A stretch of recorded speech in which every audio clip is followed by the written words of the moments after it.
Buenas noches a todos. Con ustedes, Juan Pablo Zapata. Juan Sebastián y yo, Juan Sebastián Gómez.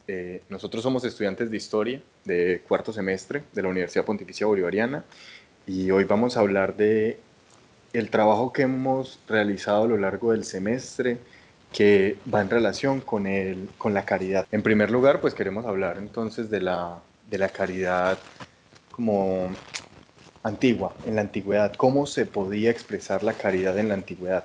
Entonces, con ustedes, Juan Pablo va a darles una breve introducción del tema. Bueno, eh, la noción de la caridad como esta característica humana de ayudar al otro sin esperar nada a cambio, ha estado acompañando al hombre incluso desde sus inicios como especie biológica. Eh, Biológicamente, como les mencionaba, entonces la caridad pertenece al hombre por ser parte de los homínidos. Eso se denomina como una especie de caridad biológica, que es muy distinta a la caridad social. Esta caridad biológica se entiende como los actos buenos, entre comillas, los entendemos como buenos, pero pues saben que en las cuestiones animales y biológicas no podemos tener ese punto de análisis de bueno o malo, pero bueno, continuando, son como estos actos solidarios con los miembros de la misma especie que buscan a largo plazo la permanencia de la misma. Entonces, desde sus cimientos biológicos, entonces el hombre tiene como este instinto de la ayuda al prójimo. Ya tocando entonces en temas de históricos, temporales, entonces me parece pertinente eh, devolvernos hasta los griegos, los cuales pues eh, son de gran importancia para el desarrollo de la civilización occidental a la cual nosotros pertenecemos, entonces me parece importante mencionarlos a ellos. Entonces, este fenómeno de la caridad desde el mundo griego se ve como un fin dado gracias a el actuar mediante el amor entendido para ellos como no un amor universal, sino como que se dividía en varios. Entonces se encuentra el amor eros, que es aquel que es más erótico, que es como con la pareja, el ágape, que es más bien espiritual, que ya después del cristianismo lo empieza como con las traducciones y lo adopta para relacionarlo con Cristo, pero eso ya surge después. Y el que me parece pues más relacionado al tema de la caridad es el amor filia, el cual el cual se da en relación a los hermanos, a los amigos, a la comunidad. Entonces ese amor se expresa de distintas maneras. Se expresa tanto con las personas que necesitan ayuda, con los muertos, y así, etcétera. Yéndonos un poco más adelante en el tiempo, ya para el pueblo judío, ellos entienden este término de caridad de una manera un poco distinta, ya que este término de caridad lo entienden con un nombre llamado, es denominado tzedak, algo así, no sé pronunciarlo muy bien, que se traduce como en hacer lo justo, pero ese hacer lo justo tiene el único fin de recibir gracia divina para tener una mejor vida eterna. Entonces, entre más gracia tengas, pues vas a tener una mejor vida eterna en, cuando las personas pues mueren. Eh, entonces aquí la caridad se entiende es como una herramienta. Entonces realmente no importa a quién ayudes, si es el rico, si es el pobre, si es un ladrón, sino que realmente lo que importa es el acto de ayudar, pero eh, los judíos eran como muy encerrados en su cultura, entonces el judío ayuda al judío, no más. En textos sagrados judíos como la Deidad He, se menciona que realmente las buenas obras son los únicos que merecen esas buenas obras, son el mismo pueblo judío, que cualquier, lo dice incluso ahí en el texto, que las gracias de Dios dados a los judíos no son para cualquier perro. Ya mi compañero Bueno, continuará. es entendible, de hecho, que como que cada cultura conciba de una manera diferente la caridad, ¿no? Cada o grupo de personas, sí, digamos que un grupo, sí, de personas, pues tienen ciertas prácticas diferentes que los hacen como únicos a cada quien, ¿no? Entonces es entendible que exista esa ramificación de cómo ver la caridad, por un lado, ya sea de los griegos, ¿sí? Que tenían pues diferentes pensamientos a los de un judío, ¿sí? También hay que entender que podemos estar hablando de una distancia histórica bastante amplia y, por ejemplo, entonces, ahora cómo nosotros vamos a concebir la caridad del cristianismo, ¿sí? En el cristianismo, pues básicamente la caridad en el cristianismo radica en el amor que se pues profesa a los hombres, al hombre, ¿sí? Al hermano, pero no al hermano entendido como un hermano de sangre, sino alguien que también hace parte de la creación del Señor. Bueno, y esto es algo que caracterizó a los cristianos primitivos, ¿sí? A los primeros cristianos después de la llegada de Jesús. Básicamente, pues el cristiano, Mercier nos dice que ellos eran los únicos que en los campos de batalla se encargaban de sanar al herido, ¿sí? De estar pendiente de las viudas, de estar pendiente de los huérfanos, ¿sí? Y digamos que eso es una característica interesante, ¿no? Que hay que tener en cuenta, porque si estamos hablando de que para los judíos tocar temas de la caridad entonces, los temas de la caridad para ellos eran más bien algo interno de la misma comunidad. Pero para los cristianos primitivos lo observamos de cierta manera como algo público, algo para todos, ¿sí? Una, la creación somos todos y de hecho esto se puede rastrear a la actualidad. Igual las prácticas caritativas, digámosles así, han cambiado, ¿sí? Ya no es lo mismo estar hablando del siglo primero, el siglo segundo o siglos antes de Cristo, hablar del siglo XXI, ¿cierto? Todo como que todo lo que va relacionado al hombre va cambiando, ¿sí? Porque siempre el hombre y las necesidades del hombre son cambiantes, dependiendo de las épocas. Entonces, por ejemplo, ya que nos estamos metiendo en materia con los cristianos, pues vamos a traer a colación este póster que realizamos para, para una de las entregas, la cual queríamos mostrar la enfermedad y queríamos, pues como lo titulamos, En contra de la enfermedad.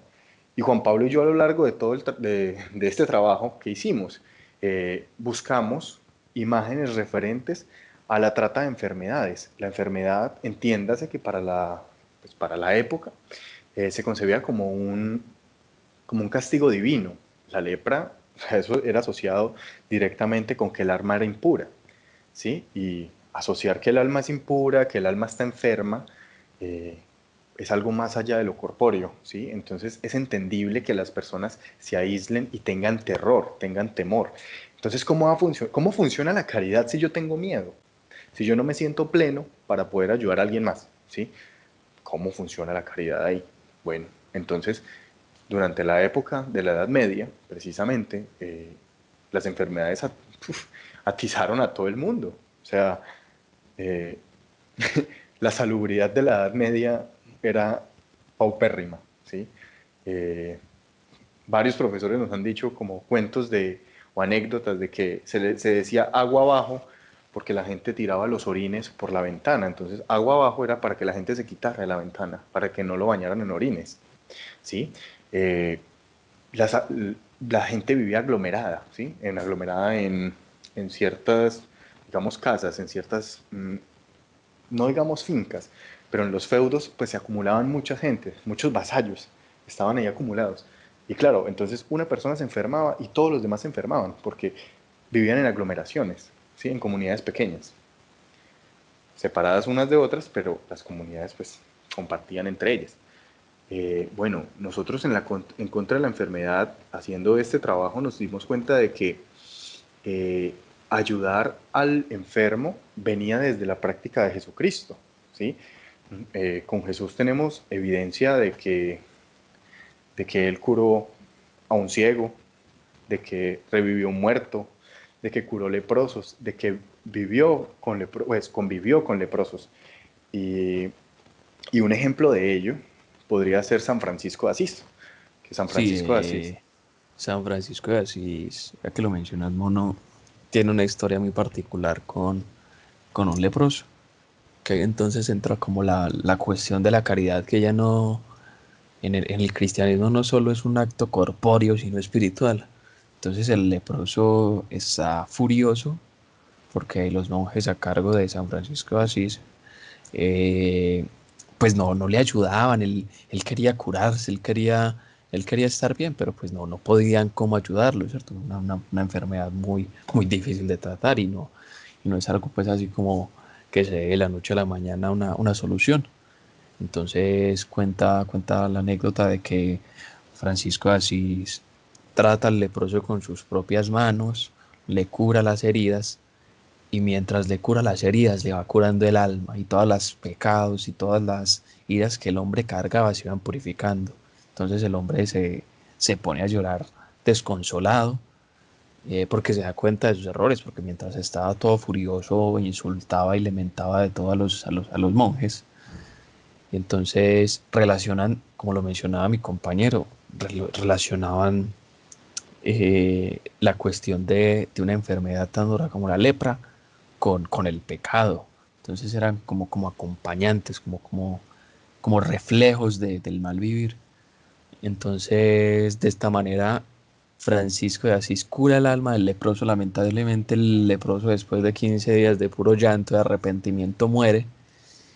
Y, y en uno de sus viajes, San Francisco de Asís se encuentra con un alma, que es la de este hombre, que le agradece por salvarlo, porque lo salva de sus pecados y tiene una vida eterna buena, gracias a como este acto de bondad por parte de San Francisco de Asís.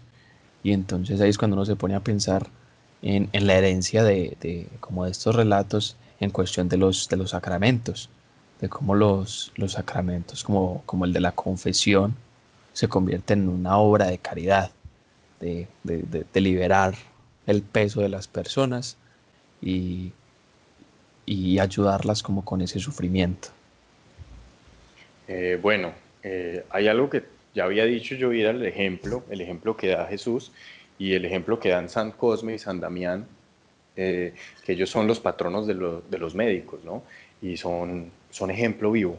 Algo que hay que reconocerle a la cristiandad es que utiliza muy bien el ejemplo para enseñar cómo es que tiene que llevarse a cabo la caridad, ¿no? Entonces estos dos santos que tenemos aquí con nosotros, que les acabo de comentar, precisamente tienen una característica muy importante, y es que eran personas ricas que estaban posicionadas en, digamos, en un top de la sociedad.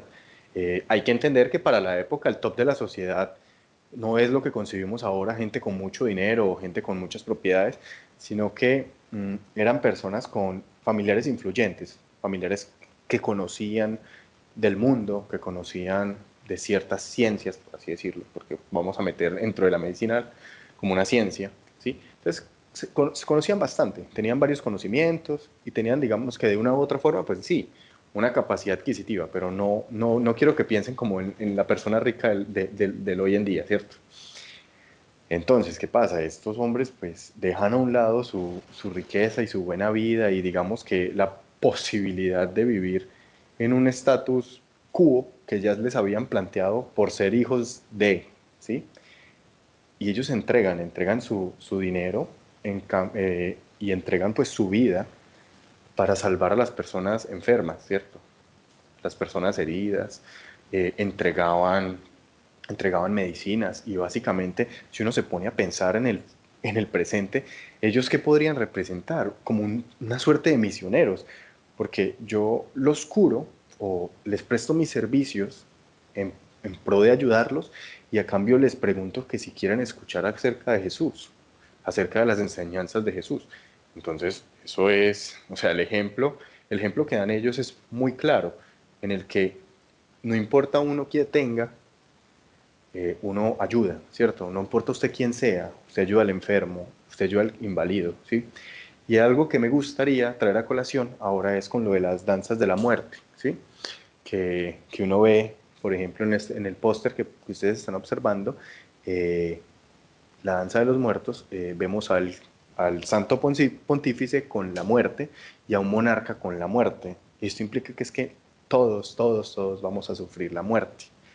Entonces, pues, si nosotros todos vamos a tener un mismo fin, no importa el estatus social que tengamos o el estatus político que tengamos para la época o lo que sea, eh, todos al fin y al cabo somos eso, somos hermanos, ¿no? Y tenemos que ayudarnos entre nosotros. Y, y pues es algo, la verdad, que me parece muy chévere de estos personajes, como lo son San Damián y San Cosme, ¿sí? Y pues bueno, ahora nosotros pues ya tendremos que movernos a las instituciones que promueven la ayuda humanitaria en la actualidad, ¿no? Tenemos, por ejemplo, la Cruz Roja o la ONU, que no son entidades de un gobierno, pero que promueven la ayuda humanitaria. Y como yo les había dicho, la caridad se va transformando, ¿sí? Entonces, en la antigüedad, ¿qué tenemos? Tenemos gente que muere de hambre, ¿sí? Gente que está herida por alguna guerra, y vamos avanzando más en la historia. Entonces, digamos que ya, pues bueno, sí, siempre hemos estado en conflictos, en guerra, en hambruna, eso es algo que acompaña a la humanidad. Pero la humanidad entonces empieza a pensar diferente, ¿no? Entonces, estas entidades, pues la Cruz Roja Internacional ha estado en las guerras mundiales prestando servicios de salud, prestando ayudas, ¿cierto? La ONU, pues, se funda después de la Segunda Guerra Mundial y vela por la seguridad y de que no se infrinjan como las leyes de los tratados que se firmaron en Westfalia, de que se respeta la soberanía de cierto Estado y todo eso. Bueno, eso lo hace la ONU posteriormente. Y hay algo también interesante, que la ONU tiene varios brazos, y entre esos, por ejemplo, está UNICEF, ¿sí?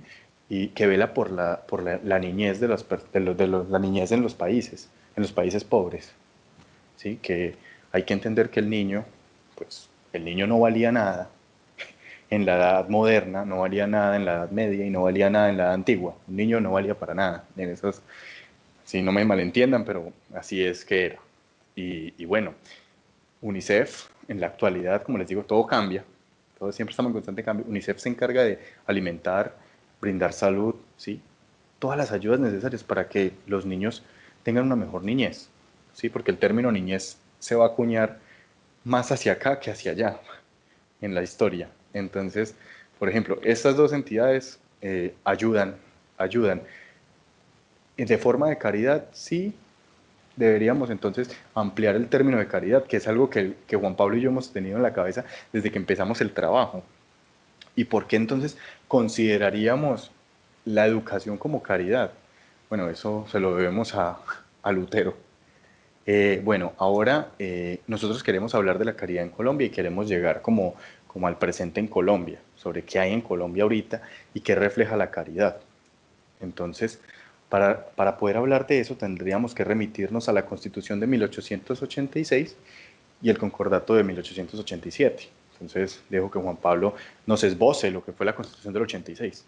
Respecto ya a la Constitución de 1886, pues hay muchos apartados respecto al mundo político que vivía Colombia en ese momento, que realmente pues no vamos a traer mucho aquí a colación porque nos estamos basando más en, en cómo eh, la, la iglesia y el Estado colombiano se ligan respecto a los, a muchos ámbitos, al ámbito político, al ámbito moral y pues obviamente religioso. Entonces en esa constitución se oficializa la religión católica como la religión del Estado.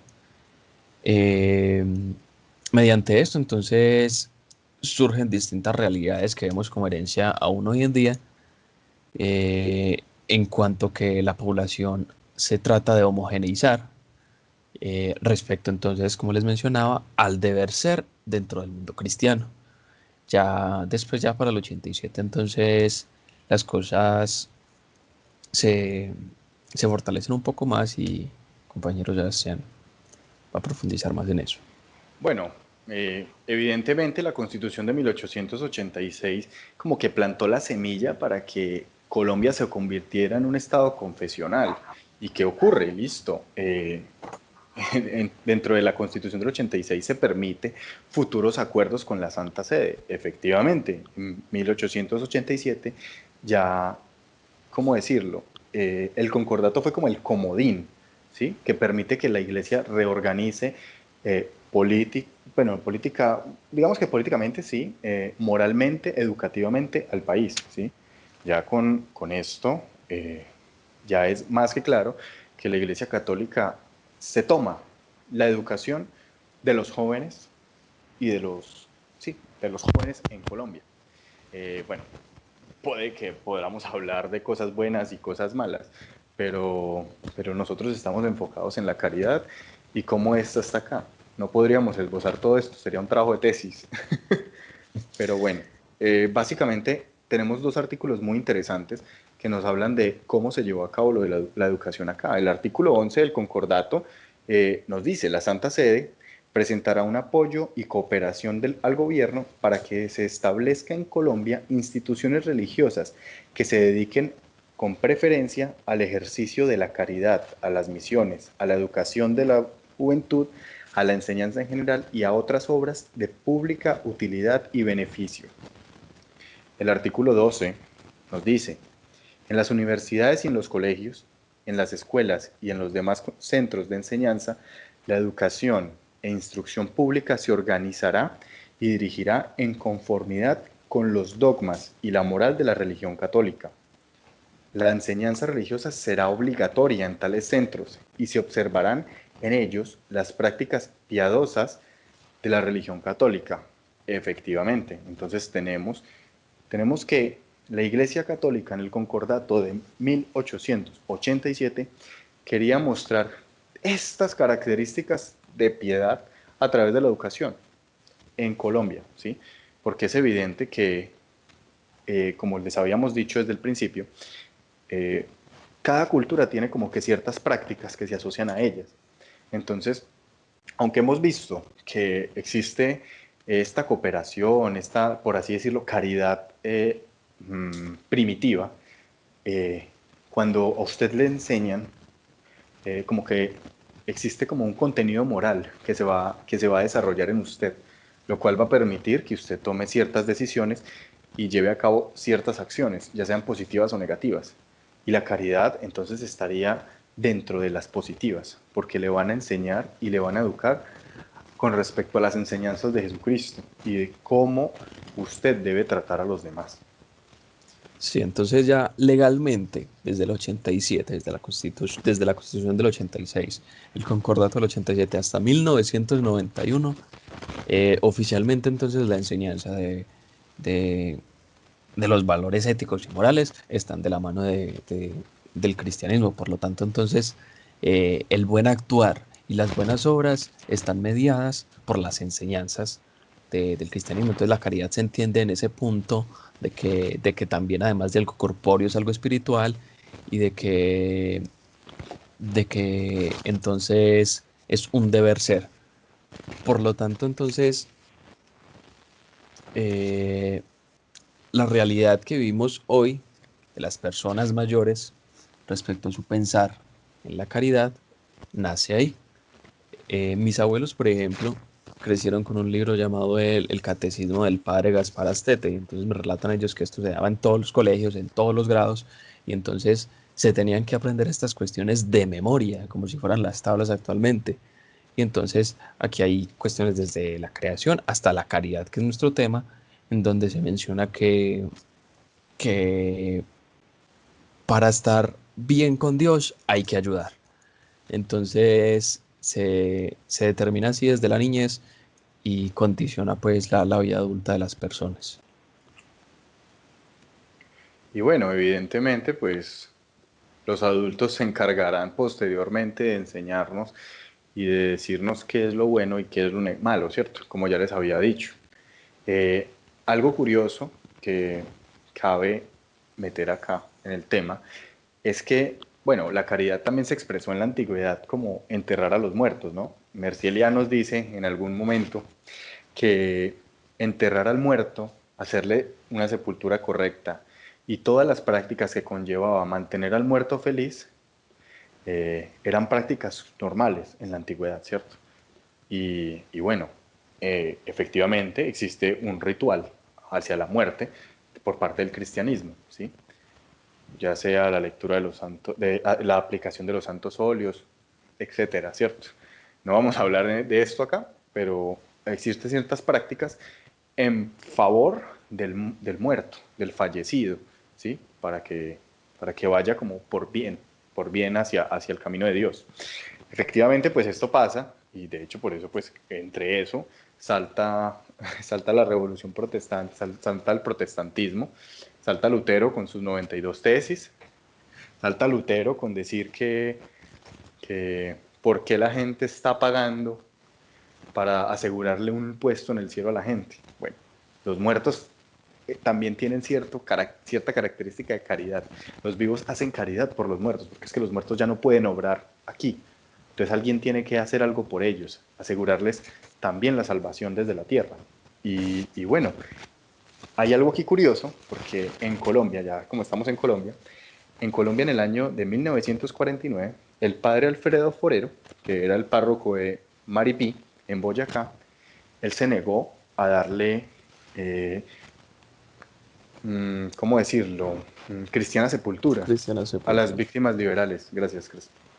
A las víctimas liberales. ¿Y por qué?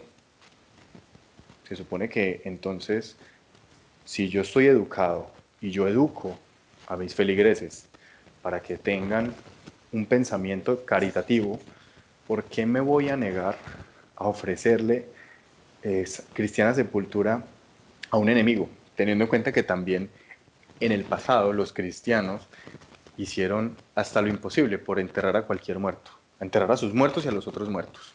Nadie se podía quedar por fuera, ¿sí? Ayudar a cualquier persona. Entonces, digamos que esto es un mensaje negativo, ¿no? Lo que hizo el padre Alfredo Forero. Evidentemente, pues esto hace parte de un texto para la reconciliación y la reconciliación y la ayuda de las víctimas, ¿sí? Que está presentando Colombia en la actualidad, ¿sí? La restitución de tierras, el perdón, todo esto. Eh, Cabe aclarar que evidentemente pues son asuntos puntuales, ¿no? Uno dice, bueno, esto se presentó y como somos hombres pues todos nos equivocamos. Pero bueno, pero eso mancha la institución y uno dice, ¿dónde está la relación de lo que digo y lo que hago?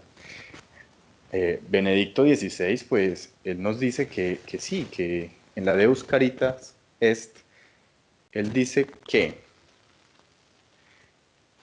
a veces la iglesia o la institución como tal católica se ha asociado al odio, se ha asociado a cosas negativas y que ella misma está encargada como de volver como a reivindicarse. Y lo mismo dice el Papa, se me olvidó el nombre del Papa actual. Jorge Bergoglio. Sí, pero ¿cómo? Francisco. Francisco, el Papa Francisco, claro. El Papa Francisco, pues él también, para la Comisión de la Verdad, él pide disculpas sobre los actos cometidos por los miembros de la Iglesia Católica durante los actos de la violencia en Colombia. Y pues esto es interesante porque el máximo pontífice pide excusas, porque pues todos nos equivocamos. Y pues ahora pues vamos a hablar de las enseñanzas de Jesús, porque en realidad esto es lo que defiende Benedicto XVI, lo que defienden los papas como tal. Las bienaventuranzas de Jesús, pues es algo que a mí me llamó mucho la atención tocarlo en este tema porque dice, bienaventurados los pobres de espíritu, porque de ellos es el reino de los cielos. Claro, los pobres de espíritu, la gente pobre, ¿sí? Que existe. También vamos a hablar de bienaventurados los mansos, bienaventurados los que lloran, los que tienen hambre y sed de la justicia, los misericordiosos, los limpios de corazón, los que trabajan por la paz, los perseguidos por la causa de la justicia. ¿Sí? ¿Qué pasa aquí con todos estos bienaventurados, todas estas personas? Si uno se pone a pensar, cada una de ellas está relacionada de una manera u otra con la caridad. Si ustedes se ponen a pensar con estos ejércitos de los cascos azules en África, y cuando mueren, cuando los matan, pues básicamente ellos están allá de una forma pacífica, armados, pero pacíficamente, y ellos lo que quieren en realidad es velar por los demás. Ellos no están buscando un conflicto como tal. Puede que haya gente que piense diferente, pero en mi apreciación personal, pues ellos están allá tratando de velar por los demás y mueren en el acto, ¿cierto? Eh, Y pues en es algo... relación a esto, yo considero también que es importante mencionar los dones del Espíritu Santo y los dones que, que también fueron recalcados en esta educación que les mencionaba anteriormente de los catecismos, en cuanto a que son fundamentales tanto para la Iglesia Católica como para las protestantes. Eh, Tuve la oportunidad de acercarme a la Iglesia Adventista del Séptimo Día y me mencionaban que esto es un punto importante, porque los dones son como los regalos de Dios que van al hombre con los cuales tiene que actuar. Entonces me hablaban, por ejemplo, de la parábola del señor que tiene muchas tierras y le da y se va de viaje y entonces le da a sus mayordomos dinero. Y entonces hay uno que llega y gana un montón de dinero, pues como que trabaja con él y lo aumenta, hay otro que lo entierra. Y entonces la enseñanza es que realmente no vale la pena enterrar eso y quedarnos con los dones sin hacer nada, sino que realmente los dones tienen que servir para algo, tanto para la vida con Cristo como para la vida en comunidad. Entonces ahí en los dones está la capacidad de la ayuda, la de la enseñanza, etcétera, etcétera. Entonces, como esto es fundamental para, para el entendimiento de la caridad que tenemos hoy en día y para la realización que ésta tiene. Perfecto, gracias Juan Pablo. También quiero hablar de una parte de la Deus Carita Est, y sí, la voy a leer textualmente. El amor al prójimo, enraizado en el amor a Dios, es ante todo una tarea para cada fiel, pero lo es también para toda la comunidad eclesial. Y esto, en todas sus dimensiones, desde la comunidad local a la iglesia particular, hasta abarcar a la iglesia universal en su totalidad. También la iglesia, en cuanto comunidad, ha de poner en práctica el amor. En consecuencia, el amor necesita también una organización como presupuesto para un servicio comunitario ordenado. La Iglesia ha sido consciente de que esta tarea ha tenido una importancia constitutiva para ello desde sus comienzos. Los creyentes vivían todos unidos y lo tenían todo en común, vendían sus posesiones y bienes y los repartían entre todos, según la necesidad de cada uno. Entonces, nosotros vamos viendo cómo la caridad nos, nos envuelve como que en todo el actuar del hombre, ¿sí? Entonces, ¿hasta qué punto lo que yo hago por el otro es caridad y qué deja de ser caridad? Pero bueno, eso es una pregunta que más adelante la llevaremos a cabo. Trataremos de darle respuestas. Ahora vamos a hablar más bien de las entidades que podemos percibir que mueven la caridad a lo largo, pues en Colombia, en el mundo, ¿sí? La Caritas es la entidad de la Iglesia Católica que se encarga de realizar ayuda humanitaria, ¿sí? A lo largo del mundo. Eh, Hay un temblor en Haití, ¡pum! Ahí mismo llegan Caritas. Caritas pues tiene ayuda de un montón de países, ¿sí?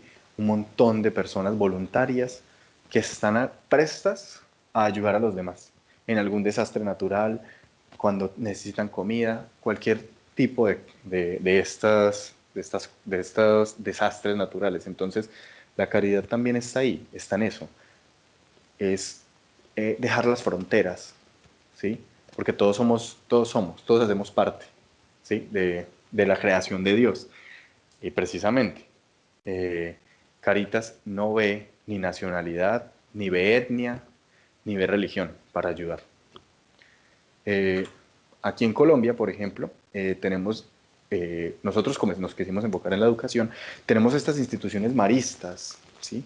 Estas instituciones maristas pues tienen algo muy interesante y es que estos colegios, aparte de enseñar las enseñanzas champaña, ¿de qué?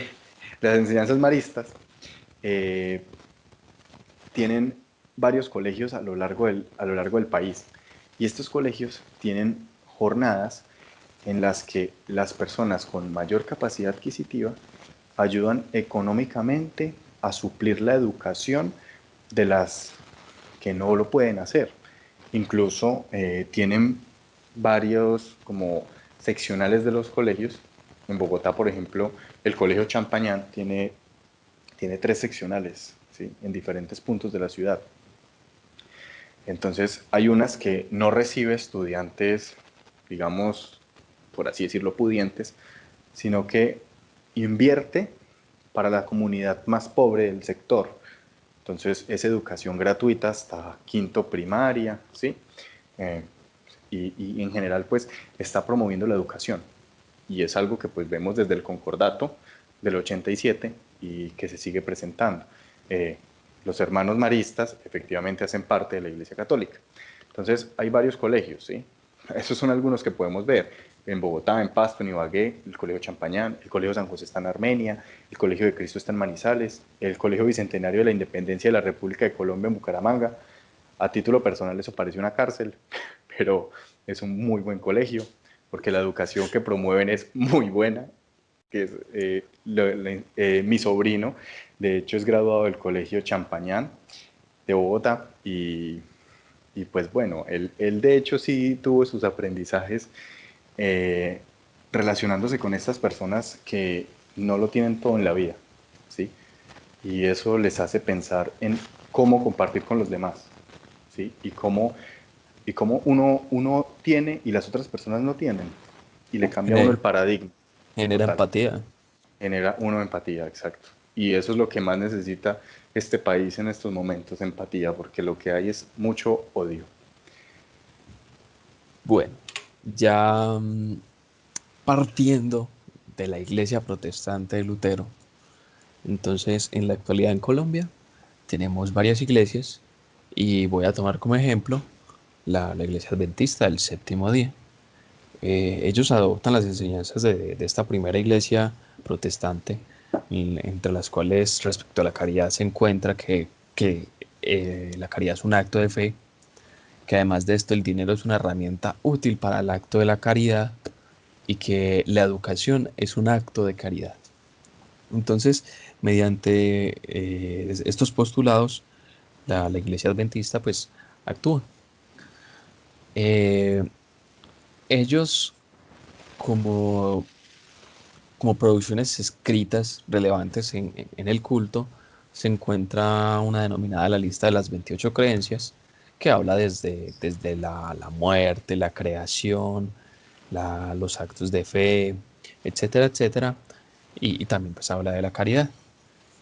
Eh, en el apartado número 17 habla de los dones brindados por Dios, los cuales les mencionaba anteriormente. Entonces, como estos tienen un fin con la comunidad. Uno de los dones más importantes que se encuentra en relación a la caridad es el denominado, perdón, abro comillas, dar con generosidad. Entonces, mediante esto, eh, la Iglesia Adventista del Séptimo Día tiene muchísimas instituciones, incluso hay una Universidad Adventista de Colombia, ah, eh, hacen hacen como rifas, recolectas de dinero para gente que lo necesita. Tienen también acciones misionales en cuanto que los grupos, porque entonces la iglesia se divide en grupos territoriales y también dentro de los territorios se dividen en edades. eh, Tratan de ayudar a los demás eh, que construyendo casas, llevando mercados. E internacionalmente se encuentra la ADRA, que eh, tiene coincidencias con la carita católica respecto a que asisten cuando ocurren desastres como, no sé, el tsunami en Indonesia, el de Japón. Y de igual manera sirven de misioneros por ejemplo, en Asia, donde no es tan alto el número de protestantes. Y entonces ayudan y además de estos, pues brindan la palabra de Dios como salvación, como obra de caridad, como lo habíamos mencionado anteriormente, mediante los sacramentos, el bautismo, eh, mediante, mediante ¿qué? Mediante la ayuda desinteresada en general. Bueno, y pues atribuirle esto a los adventistas del séptimo día, pues no es único de ellos, ¿no? Hay que entender que Ah, no, también la obvio. Iglesia Católica tiene su, pues también trabaja así en conjunto con la comunidad, ¿no? Hay pues ya los párrocos, los pastores, ¿sí? Ellos se encargarán de, como de trabajar en microsectores de la sociedad, ¿cierto? De su comunidad religiosa. Por ejemplo, yo pienso, hay unas casas que son como tipo de interés social, pero no son propias de las personas que viven allí, sino que hacen parte de la Fundación San Vicente de Paúl, ¿sí? Y pues esos hacen parte de la iglesia y son casas que se les brinda a personas, ¿sí?, que la necesitan. En Envigado, por ejemplo, hay un barrio bajo el Escobero, ¿sí?, de este tipo de hogares. Bueno, hay otra cosa que quisiera yo exponer acá, ya que Juan Pablo estaba hablando de los adventistas, y son los mormones, la iglesia de Jesucristo de los Santos de los Últimos Días. Ellos también tienen pues su creencia en Jesucristo, en las enseñanzas de Jesús. Tienen un libro sagrado diferente a la Biblia, que es el libro del Mormón, el cual pues va a estar hablando de las enseñanzas de Jesús y de los diferentes pueblos que existieron tras la llegada de Jesús, ¿sí?, en América, y también las enseñanzas van en pro de los demás, del otro, ¿sí? De yo tener un núcleo familiar muy fuerte y muy sólido con el que al ayudarnos entre nosotros ayudamos también a los demás. En la actualidad ahorita, pues mi familia por parte de mi mamá son mormones, ¿cierto? Y yo soy testigo de que personas, o bueno, digamos los feligreses que se han quedado sin trabajo y que han estado con problemas durante esta contingencia COVID, reciben ayudas de mercados, y hablo desde los altos, ¿sí?, los altos puestos de la iglesia. O sea, ya la institución se encarga de velar por ellos, no es el pastor que une a los feligreses y dice, bueno, ¿qué vamos a hacer? El hermano tal está sin comida, sin dinero, ¿qué hacemos? Bueno, eso básicamente también lo ayuda a la Iglesia de los Santos de los Últimos Días. Y vamos viendo como que hay una relación, ¿no?, con Jesús. Entonces eso le hace uno preguntar si en realidad el mensaje de Jesús está tergiversado a lo largo de todas las religiones, ¿no? Pero todas convergen, o sea, en la caridad convergen todas, porque a ninguna en realidad le importa. Si usted es adventista, entonces yo lo educo. Si usted es católico, yo lo educo. Si usted es mormón, yo lo educo o le doy comida, dependiendo de cuál sea. Ninguna. Porque las tres, Caritas, no le importa, ¿sí? Caritas ayuda a los demás porque todos somos creación de Dios. ADRA también ayuda a todos, y los miembros de la Iglesia de Jesucristo de los Santos de los Últimos Días también. Ellos no están tampoco mirando quién es, ¿sí? Porque cada vez que ocurre un desastre natural, todas, pero todas estas entidades de ayudas humanitarias aparecen, salen a la luz, a ayudar. Y eso es algo muy chévere. Pero bueno, ahora nosotros hablemos sobre la filosofía de la caridad. ¿Cuándo somos en realidad caritativos? En realidad, los actos que yo hago y que yo realizo son desinteresados y yo sí quiero ayudar a los demás, o yo estoy pensando en mí, ¿sí? Porque yo ayudo a Dios, yo ayudo a las creaciones de Dios, a los hombres, y a través de esa ayuda estoy ayudando a Dios, ¿sí? Al darle sed de beber al sediento, le estoy dando de beber a Dios, ¿sí? Estoy ayudando a Dios. Y sí, Lutero, pues, no, continúe, qué pena, compañero. relax, relax. Lutero, pues, posteriormente va a proponer de que, de que ayudar a los demás, eso es intrínseco de nosotros como cristianos, ¿sí? Y no es porque estemos buscando la salvación, sino que sea una característica propia de nosotros, esa vocación, esa voluntad de ayudar al otro, y que las acciones del hombre no nos lleven a la salvación, sino que nosotros, ¿sí? Ya de por sí seamos buenos y todas estas cosas. Juan Pablo, di lo que ibas a decir. Realmente entonces ahí es cuando uno empieza a preguntarse y a cuestionar la veracidad de esta caridad desinteresada, en cuanto que, como lo mencionaba el compañero Sebastián, entonces yo ayudo para estar bien con Dios, pero esa ayuda bien con Dios me va a asegurar un cielo, una vida eterna ideal. Entonces ahí es cuando uno se empieza a preguntar, ¿realmente es desinteresada? Entonces uno dice, bueno, entonces las personas que hacen parte de de las distintas religiones del mundo son las únicas que están en este dilema, pero considero que no, en cuanto, por ejemplo, no sé, ateos, agnósticos, distintas personas con distintas creencias, entonces actúan sin buscar un fin después de la muerte, ¿cierto? Pero entonces también cabe recalcar, pues preguntarnos por el por qué actuar, ¿cierto? Porque si yo me siento bien al actuar, técnicamente eso es algo egoísta, porque es que estoy actuando para yo sentirme bien. Entonces empieza como a uno preguntarse las cuestiones de si realmente existe esa caridad desinteresada. Eh, Hay otra cuestión que surge a partir de la caridad en cuanto si la caridad realmente beneficia a largo plazo. Estuve leyendo un poco acerca de distintos ensayos que se preguntaban esto, de cómo si realmente vale la pena ayudar, teniendo en cuenta que si yo ayudo a X persona y siempre la ayudo, entonces esta persona se va a convertir en un inútil, en una persona que no va a ser capaz de ayudarse a sí misma. Y entonces realmente la estoy perjudicando. Eso es otra cuestión que, que me llega, no sé qué piense mi compañero. Bueno, eso es complicado porque si uno se pone a mirar las problemáticas sociales, digamos, por ejemplo, de Colombia, hay sectores de la sociedad que dice, mire viejo, es que esta persona es pobre porque no quiso estudiar. Y eso Sí, es muy, mm, eso da hasta piedra, da hasta rabia, sí, sí, eso está así, o no, porque claro, está sí, mal o sea, hecho. no, sí, o sea, también está, pues bueno, está el que roba por necesidad y el que roba porque quiere robar.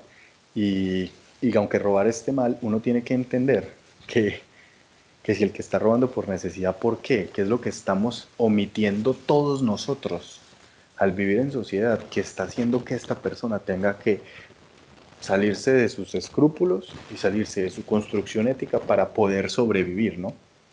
Sí. ¿Qué es lo que está pasando ahí en realidad mal? Ahí es donde uno tiene que preguntar. Y de hecho, todo este trabajo de la caridad, usted se va a reír de mí cuando yo me meta aquí a Marblog, pero Marblog nos dice literal que todo lo que hace el hombre, lo dice, y cualquier construcción del hombre es relevante para el estudio de la historia. ¿Y por qué la caridad? Entonces, estudiar la caridad en la historia.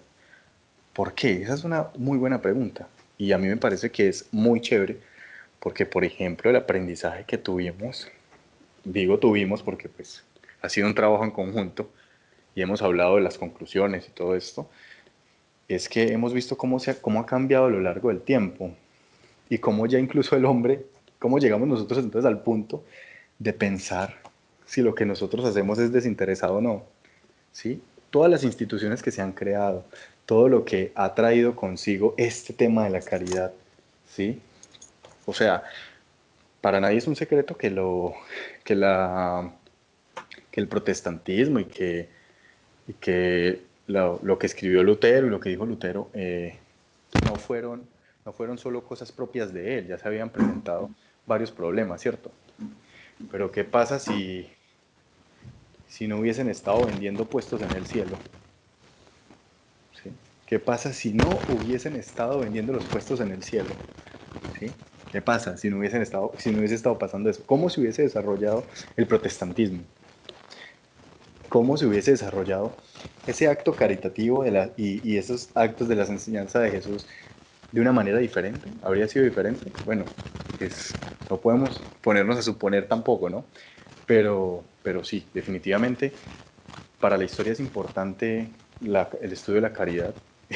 Fue un tema que no quería estudiar, no me llamó la atención al principio, pero después aprendí mucho y de hecho esto ayudaría a entender como ciertas culturas, cómo se lleva entonces, porque podríamos hacer un estudio de la caridad en los últimos 50 años en Colombia versus la caridad en los últimos 50 años en Chile o los 50 años en Inglaterra, ¿sí? Y podríamos encontrar varias cosas, pues, ¿sí? Por ejemplo, Calvino es el que propone eh, la entrega de limosna, ¿sí? De dinero para ayudar los problemas sociales del otro, los problemas que lo acallan, ¿sí? Entonces, mire, yo tengo hambre, pero aquí solamente me están dando abrigo. Tome su moneda y usted solucione. Bueno, eso sería interesante conversarlo, pero pues cosas que no tendríamos como tiempo, porque esto se llevaría una muy buena charla. Y Sí, pues, el tema llena totalmente de dudas. Incluso hay una más que va muy relacionada a la actualidad que sí es pertinente que la caridad sea mediada por la norma, que sea como algo obligatorio legalmente hablando. Por ejemplo, en cuanto a cuando hay personas de, de mucho, pues de mucho poder adquisitivo, que si ellos tienen fundaciones o hacen obras de caridad, entonces sus impuestos serían reducidos. Realmente, si eso es correcto, es la pregunta, porque entonces ahí volvemos a al desinterés de la caridad. Y pues yo creo y concluyo que a pesar de que quizás no sea desinteresada, a pesar de los medios, realmente es importante y necesaria para la sociedad en cuanto a que hay personas que la necesitan. Y, y me parece que es importante que siempre habite en nosotros. gracias, Crespo, por esa sensibilización. Y pues, bueno, muchas gracias. Hasta aquí creería que vamos y si necesitan hacer otra charla respecto a la caridad o ampliar el tema o cualquier cosa, incluso darnos alguna retroalimentación al respecto para cualquiera que escuche este, digamos, podcast, estaríamos muy agradecidos. Entonces, pues buenas Sí, noches a muchas todos. gracias. Hasta luego.